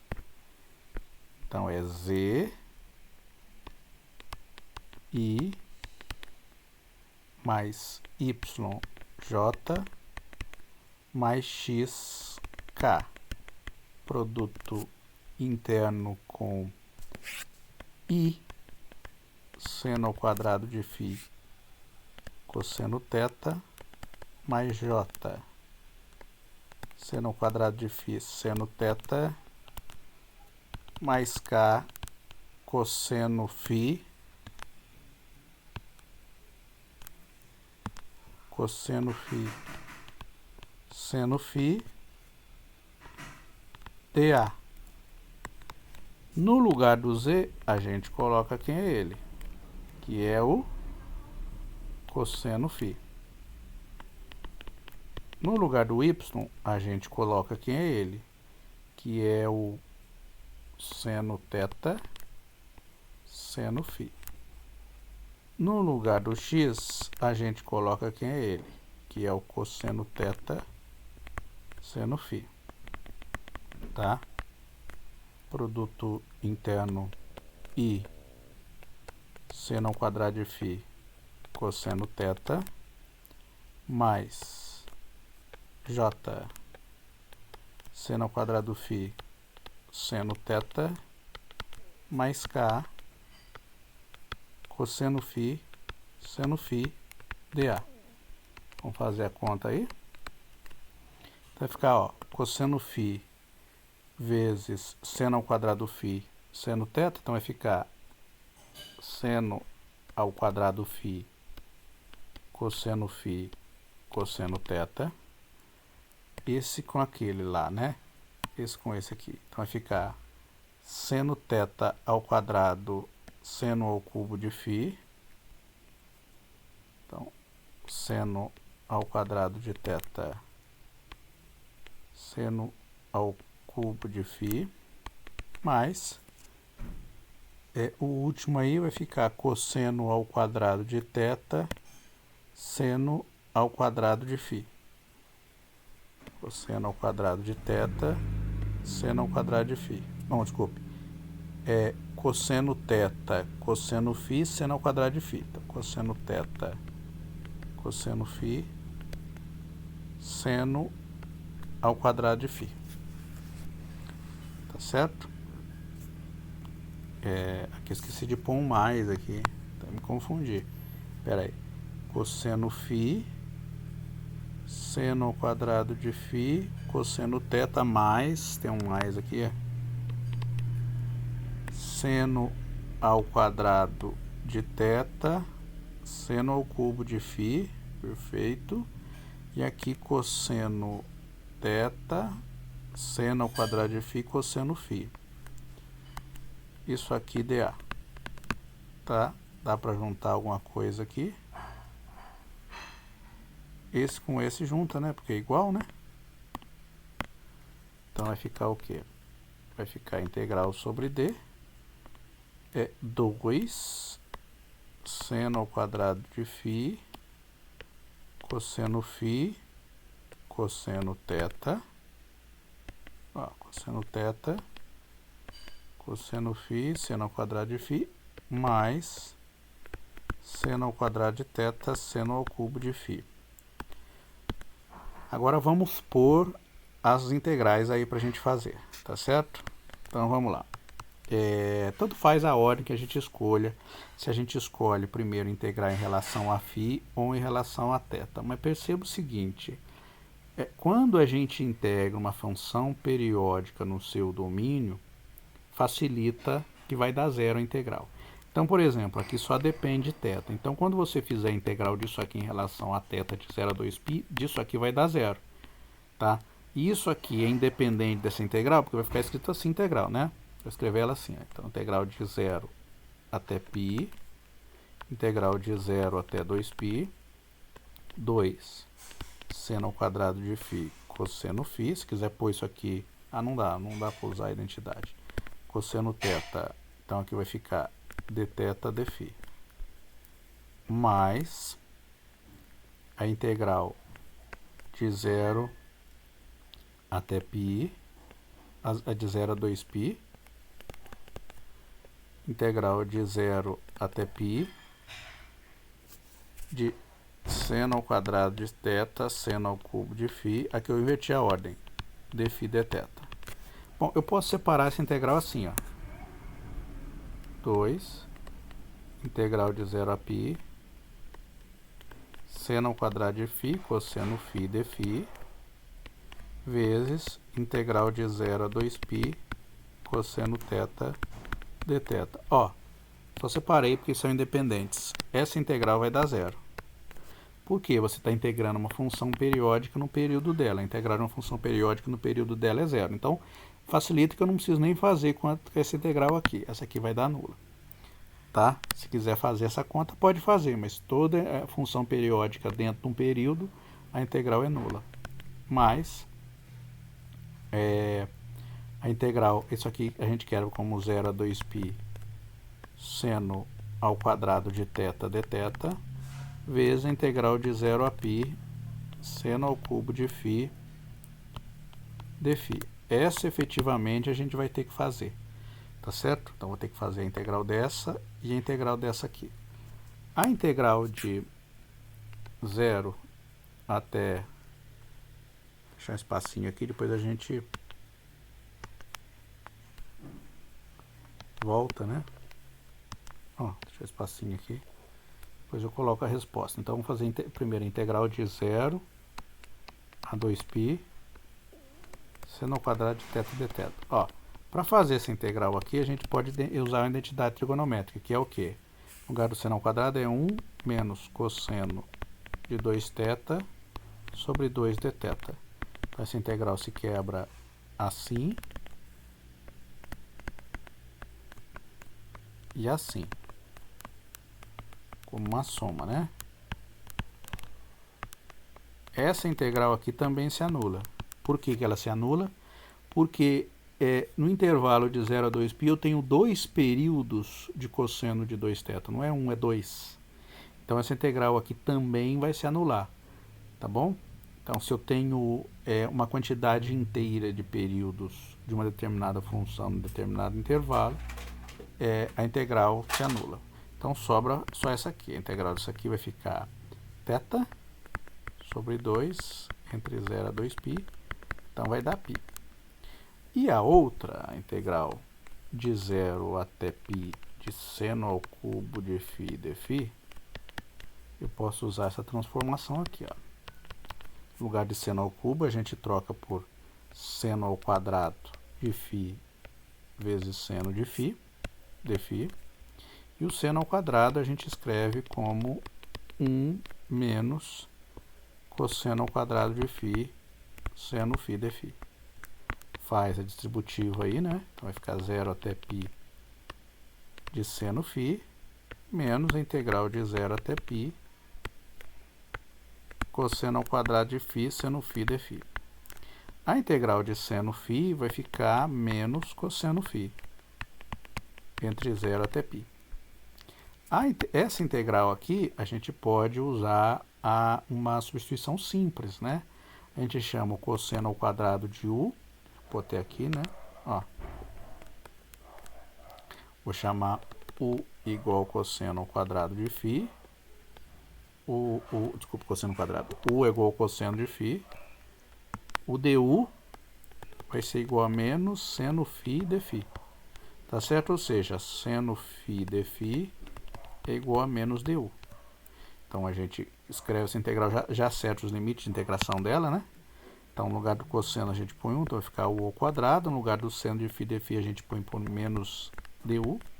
E os limites de integração a gente tem que ajeitar. Ó, o φ varia de 0 até π.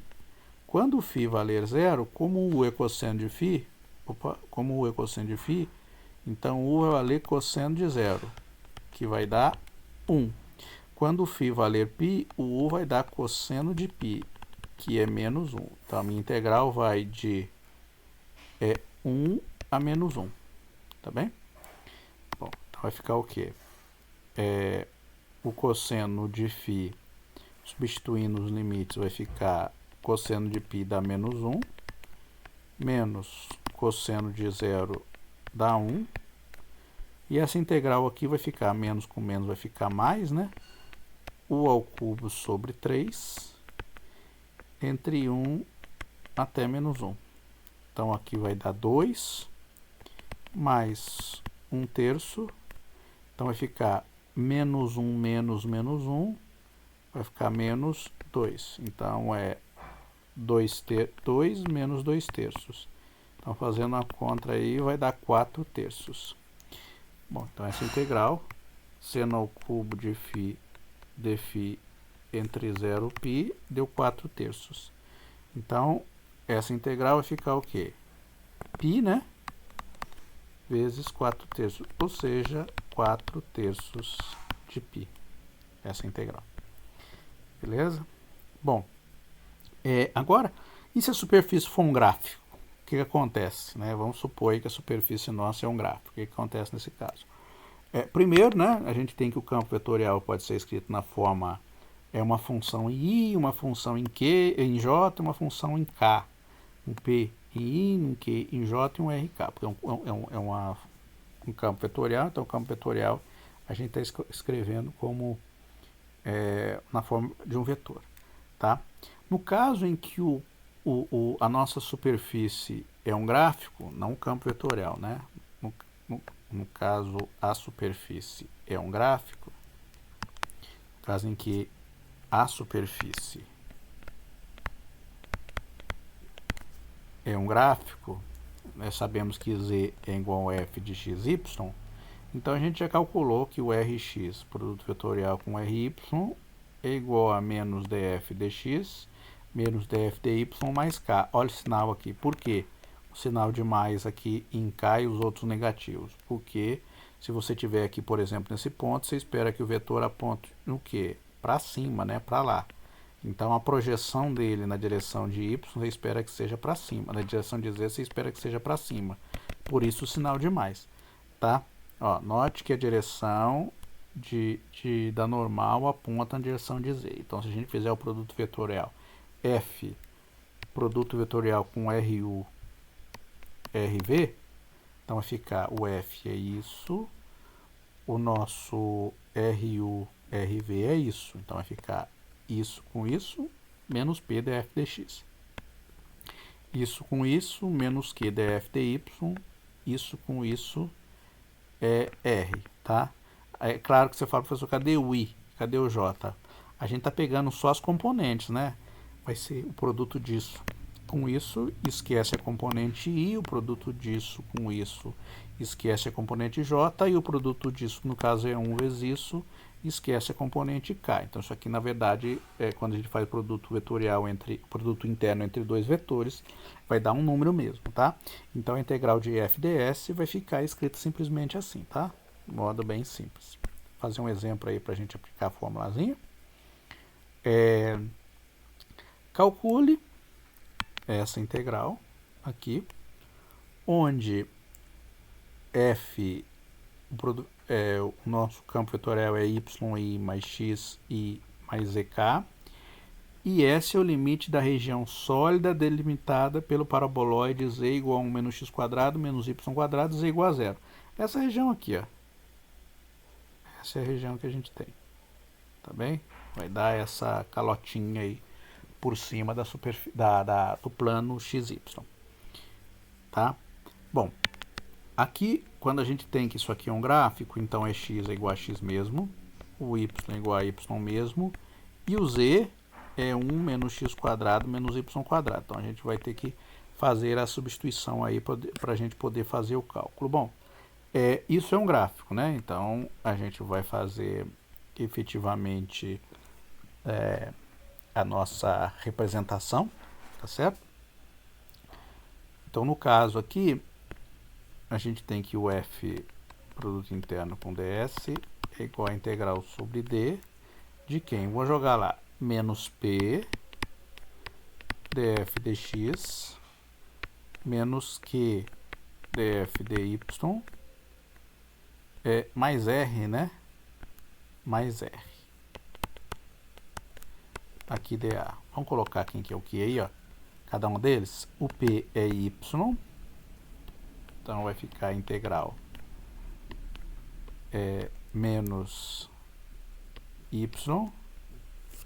O df dx, derivando isso aqui em relação a x, vai ficar menos 2x, tá? Ó.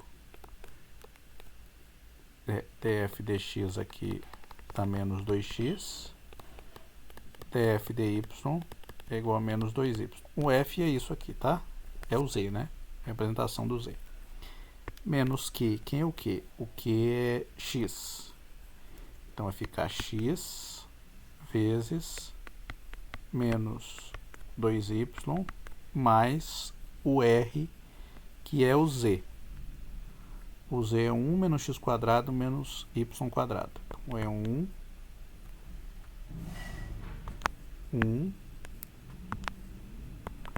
menos x quadrado menos y quadrado dA. Tá certo? Então, vamos juntar o que der aí. Aqui vai ficar menos 2xy menos 2xy, então vai ficar menos 4xy, né? Então, menos 4xy mais 1 menos x quadrado menos y quadrado dA. A região da variação de x e y é esse círculo aqui. O círculo de raio 1. Dá para a gente fazer essa integral aqui? Dá, mas é mais conveniente a gente fazer o quê? Mudar para coordenadas polares. Então, note que o domínio de variação de x e y é o círculo de raio 1, tá? Então, vamos utilizar coordenadas polares, tá? Então, usando coordenadas polares, vai ficar o quê? Então, o x igual a r cosseno θ, o y igual a r seno θ, tá? E o elemento de mudança de área, nesse caso aqui, né, que é o módulo do determinante do jacobiano, é r. Tá? Então, quando você muda do sistema de coordenadas cartesiano para o sistema de coordenadas polares, você tem que mudar o x por isso, o y por isso, e multiplicar tudo por r. Né? Então, essa integral aqui vai virar o quê?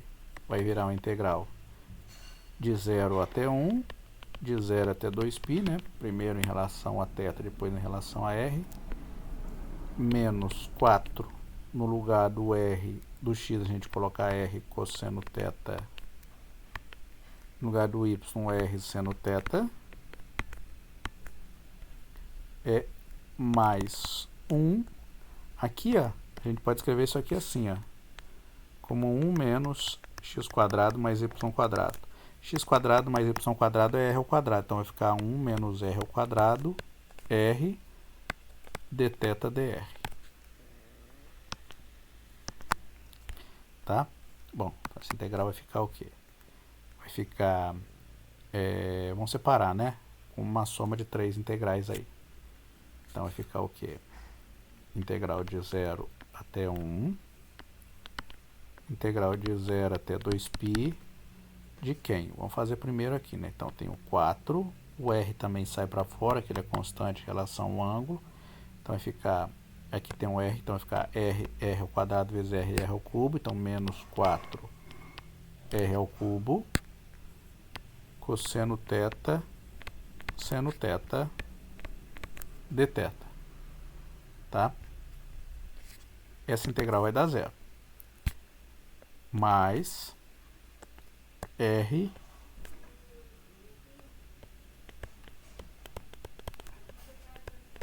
que a gente pode tirar aqui para fora. Outra, o r vem para fora aqui, né? Porque o r é uma constante em relação à integral, né? Vai ficar um r aqui, então vai ficar r dθ. E a outra, menos integral de r ao cubo dθ, isso tudo dr. Ó, essa integral aqui vai dar 0. Por que vai dar 0 essa integral? Porque cosseno de θ vezes seno de θ dá seno de 2θ sobre 2. Né? Então, seno de 2θ sobre 2. Seno de 2θ sobre 2, quando a gente fizer a integral, ela vai dar nula, porque 0 a 2π tem um um duplo período da função. Então, tem dois períodos, né? Em 2π da função seno de 2θ. Essa integral pode dar nulo. Pode fazer aí que vai dar essa integral dar nulo. Então, vai sobrar o que pra gente? A integral de 0 até 1. Integral de dθ vai dar 2π. Então, vai ficar 2πr menos... Aqui também 2πr. 2πr ao cubo. 2πr ao cubo. dr. Bom, fazendo a integral aqui, né? O 2π a gente tira para fora. Integral de 0 até 1 r dr, menos a integral de 0 até 1 r ao cubo dr. A integral de r até r vai ficar meio r ao quadrado entre 0 e 1. Aqui vai ficar r à quarta sobre 4 de 0 até 1. Substituindo os limites de integração aí, vai ficar meio menos 1/4. Tirando o mínimo aqui, vai ficar 4, né? Vai ficar 4.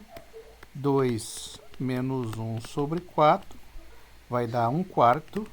Então, vai ficar π. 1/4 vezes 2π vai dar π sobre 2. A resposta daquela integral, tá?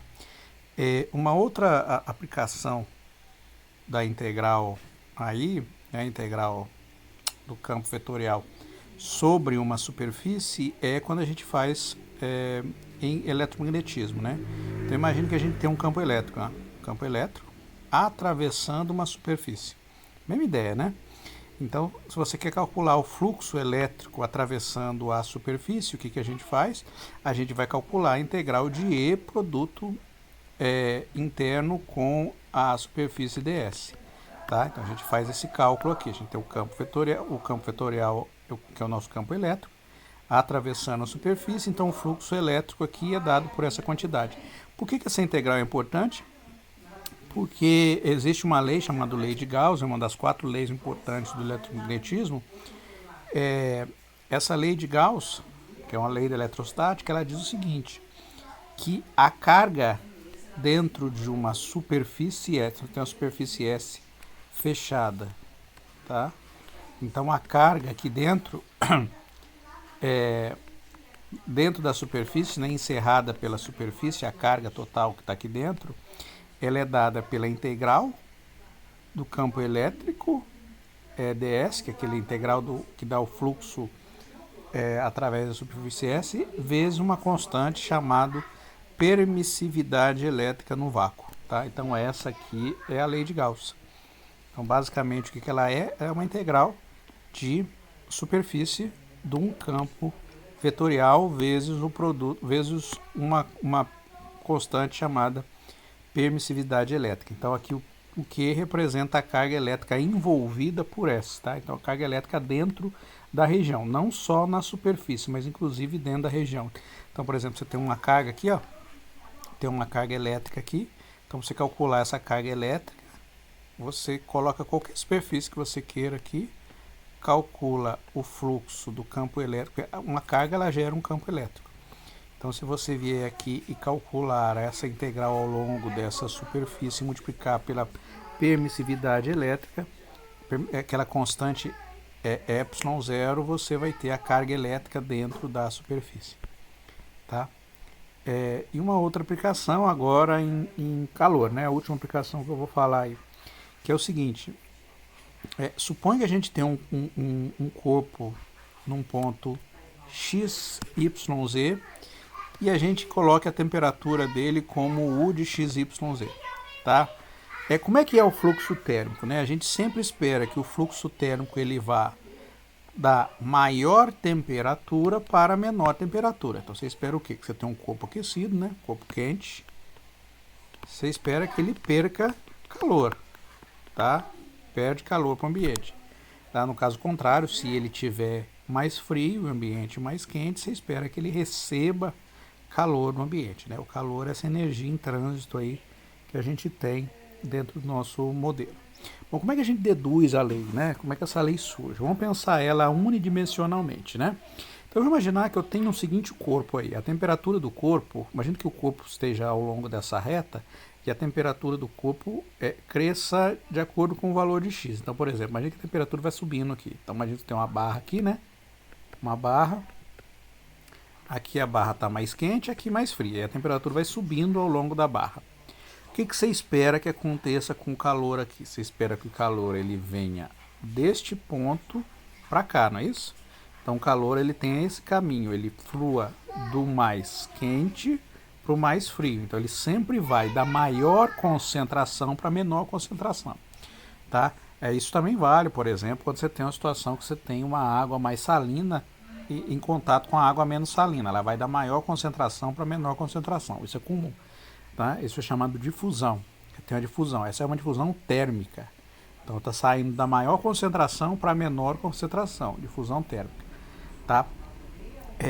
Bom, se você perceber aqui, né, o fluxo ele é contrário ao crescimento da função. Por quê? A função cresce da esquerda para a direita, ou seja, aumenta-se a concentração de temperatura. A temperatura vai aumentando da esquerda para a direita. E o fluxo de calor se dá o quê? Da direita para a esquerda. Então está fluindo na direção contrária.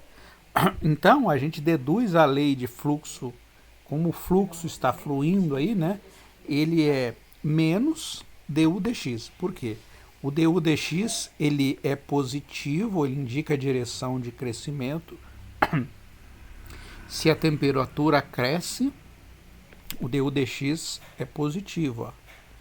Tá certo? Então o du dx ele aponta a direção de crescimento. Tá? Quando a gente está em dimensão mais alta, quem aponta a direção de crescimento é o gradiente de u. Tá? Então, se você tem um u que depende de 3 variáveis, no caso aí, então o du dx, du dy e du dz,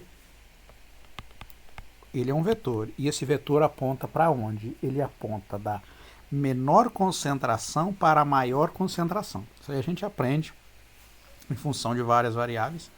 Quando você tem uma função que depende de 3 variáveis ou 2 variáveis, ou de qualquer quantidade de variáveis aí, e calcula o gradiente dessa função, ele vai dar um vetor. Esse vetor ele aponta onde? A direção em que a função está crescendo. Tá?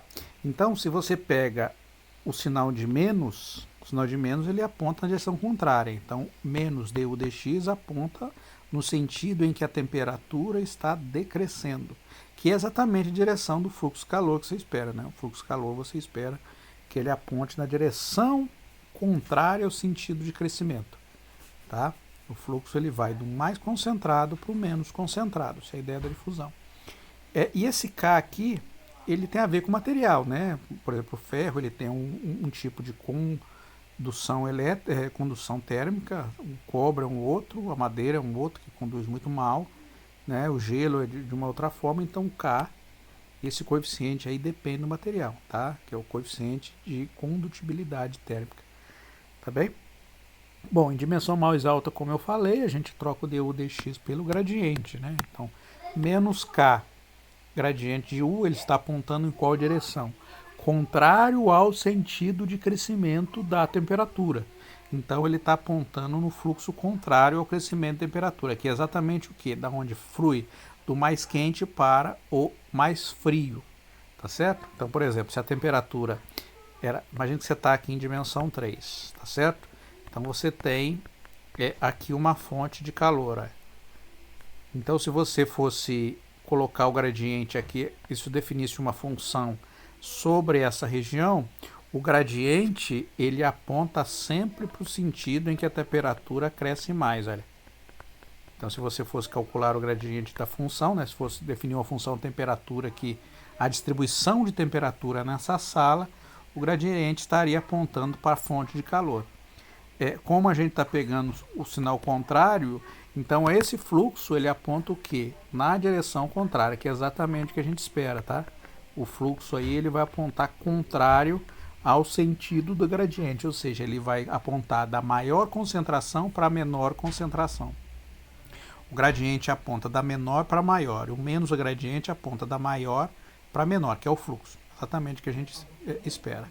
Bom, então, como é que a gente calcula a taxa de transmissão de calor numa superfície, né? Então você tem, por exemplo, é a mesma coisa, né? Você tem a fonte de calor aí, ou um monte de fonte, uma fonte de calor qualquer aí.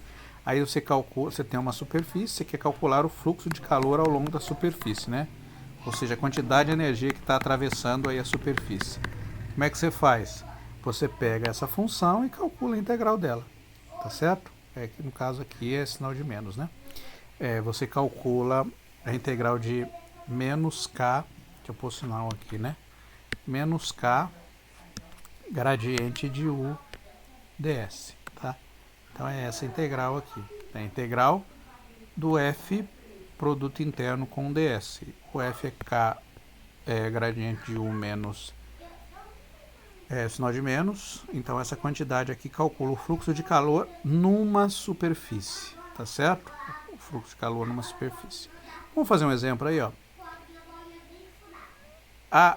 A temperatura, né? A temperatura numa bola metálica, bola é uma esfera, né? É proporcional ao quadrado da distância do centro da bola. Tá? Determine a transmissão de calor através de uma esfera S de raio A e de centro no mesmo centro da bola. Então vamos lá. Põe uma página a mais aqui, né? Então vamos ver quem é o primeiro, né? Então a gente tem uma bola, uma bolinha, tá certo? Uma bola. A temperatura aqui ela não é constante, ela está crescendo. E ela cresce aqui na bola, a temperatura em uma bola metálica é proporcional ao quadrado da distância ao centro da bola. Então, a temperatura U na bola, ela é proporcional, então a gente coloca aqui, né, o símbolo de proporcionalidade, eu vou escrever o que ele está falando, ao quadrado da distância do centro da bola. Então, por exemplo, se você pega qualquer ponto aqui na bola, vamos pegar um ponto qualquer na bola aqui, ó. Um ponto qualquer na bola. Então, ela é proporcional ao quadrado da distância. Como é que é a distância, que a gente calcula a distância de um ponto x, y, z até o centro da bola? Para a gente calcular a distância, a gente usa basicamente Pitágoras, né? Que é o que? Raiz quadrada de x quadrado mais y quadrado mais eu quadrado. É assim que a gente calcula a distância de um ponto até o centro da bola. Aqui eu estou colocando a bola como centro na origem do nosso sistema de coordenadas, que facilita aí para a gente fazer o cálculo. Se quiser colocar em outro ponto, ficaria x menos x0 ao quadrado, y menos y0 ao quadrado, z menos z0 ao quadrado e x0, y0, z0 é o centro. Como a gente tem liberdade para escolher onde a bola está, vamos colocar ela com o centro na origem. Então, por exemplo, você pegar qualquer ponto que está em dimensão 3 e calcular a distância desse ponto até a origem é dado por essa conta aqui. Só que é o quadrado da distância, então isso é elevado ao quadrado. Então, isso é x quadrado mais y quadrado mais eu quadrado. Então, a temperatura ela é proporcional ao quadrado da distância, que está aqui. Quando a gente tem um símbolo de proporcionalidade, a gente troca isso por uma igualdade vezes k. Então, a gente troca efetivamente o quê? Então, a gente não trabalha com proporcionalidade, né? Aqui não é y, quer dizer, a gente não trabalha com proporcionalidade, né? A gente trabalha com igualdade. Então, a gente troca isso por igual k vezes o quê? X quadrado mais y quadrado mais eu quadrado. Pronto, é isso que a gente tem. U de x e y é igual a k, x quadrado mais y quadrado mais eu quadrado. Tá? Efetivamente é isso que a gente tem. Bom, então o que a gente pode fazer aqui? Vamos lá, calcular o que a gente quer. Tá? A nossa superfície, o nosso fluxo é igual a o K vezes o gradiente dessa expressão aqui. Então aqui vamos pôr um K1, né? Então um K1. Vamos calcular o gradiente primeiro, né? O gradiente de U é igual a du dx du dy, du dz. Fazendo a conta, vai ficar K1, né? Todo mundo tem K1. 2x, 2y, 2z. Tá certo? Então, o fluxo F, que é igual a K gradiente de U, o K é diferente, tá? Então, vai ficar K vezes K1, 2x, 2y, 2z. Faltou o sinal de menos aqui, né? Então, vai ficar o quê? Vamos colocar isso tudo, trocar por um catil, né? Então, vai ficar menos catil, 2x, 2y, 2z, tá? O catil é K vezes K1. K, que é a condutibilidade térmica, e K1, que é o coeficiente efetivo que a gente quer. Bom, agora a gente tem o quê? A gente tem uma esfera de raio A. Tá bem? Então, você tem ponto. Você tem uma esfera de raio A. Bom, agora a gente vai precisar da superfície, né? Da superfície da esfera aí para a gente poder fazer o cálculo. A superfície nossa é a esfera. A esfera que a gente vai considerar é uma esfera com centro no mesmo centro que essa bolinha aqui, tá? Então, logo a equação é x² mais y² mais e² igual a ao quadrado. A parametrização da esfera aqui é x igual a cosseno θ seno φ, o a seno θ seno φ e o z igual a cosseno φ. O θ variando de 0 a 2π e o φ de 0 a π. A gente já fez o cálculo do r φ cartesiano rθ. O r φ cartesiano rθ dá isso aqui, ó, seno ao quadrado, cosseno θ, papapá. Essa quantidade a gente já fez, esse cálculo a gente descobriu. Só que lá naquele caso, o nosso, que a gente fez no exemplo anterior, o nosso raio era 1. Quando a gente coloca um raio efetivo, vai ficar a ao quadrado, né? Então, se a gente montar o Rφ aqui, calculando, fazendo a derivada, o Rφ vai ficar A cosseno θ cosseno φ, A seno θ cosseno φ, menos A seno φ. E o Rθ vai ficar A menos, né? Seno θ seno φ, A cosseno θ seno φ e 0, porque o z não depende de θ. Quando a gente fizer essa conta Rφ, produto interno Rθ, produto vetorial Rθ, isso aqui vai dar exatamente essa conta que está aqui, tá?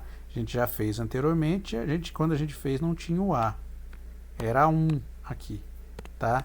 Mas quando a gente adiciona o A, aparece o ao quadrado, porque tem uma propriedade determinante, né? Porque está calculando determinante. Quando a gente multiplica uma linha toda por A, o determinante é multiplicado por A. Se eu multiplicar duas linhas, o determinante é multiplicado por A ao quadrado. Está vendo que está duas linhas multiplicadas, então o determinante vai ficar por A ao quadrado. Ou pode ir fazer o cálculo e verificar também. Bom, colocando na integral, então a integral sobre a superfície vai ficar o quê? Jogando na fórmula o nosso fluxo F é menos catil 2x, 2y, 2z, vezes e aquele produto vetorial Rφ por Rθ. O x é A seno φ cosseno θ, o y A seno φ seno θ e o z A cosseno φ. Colocando quem é essa quantidade que está aqui, ó. Tá vendo que vai aparecer um A ao quadrado. Tem esse A aqui, então a gente tira em evidência um A ao cubo. Aqui é o A ao cubo. A gente tira em evidência um A ao cubo. Tiro o catil e tiro 2, tá? Porque 2 multiplica cada parcela. Então fica desse jeito aqui, a gente tirou as constantes do lado de fora. Bom, a gente vai fazer o cálculo agora. Esse com esse vai ficar seno ao cubo φ cosseno ao quadrado. Esse com esse, seno ao cubo φ seno ao quadrado. E esse com esse, seno φ cosseno ao quadrado. Perceba que aqui a gente tem seno ao cubo φ, seno ao cubo φ, a gente tira em evidência, vai ficar cosseno ao quadrado mais seno ao quadrado dá 1. Então, somando esses dois, seno ao cubo φ. perceba que aqui tem seno ao cubo φ, aqui tem seno φ, a gente tira o seno φ em evidência. Então vai ficar seno ao quadrado, que vem desse aqui, né? Mais cosseno ao quadrado, que também dá 1. Então, olha para você ver que a coisa é enorme, sobrou só seno φ. Agora a gente pode integrar, né? A integral do seno φ é menos cosseno φ. Nos limites de integração, isso aqui vai ficar menos cosseno π menos cosseno zero, né? Então, menos 1, que vai dar menos 2 vezes menos 1 dá 2. Então, essa integral toda aqui dá 2. Então, dá 2. A gente já tira para fora o 2. E a integral de 2π de θ vai dar 2π. É muito simples essa integral. Então, vai ficar o quê? 2π vezes 2 vezes 2. 8k elevado ao cubo π, o sinal de menos. Então, esse aqui é o fluxo de calor através da esfera, tá? Na aula que vem a gente vai falar sobre o teorema de Stokes e o teorema de Green.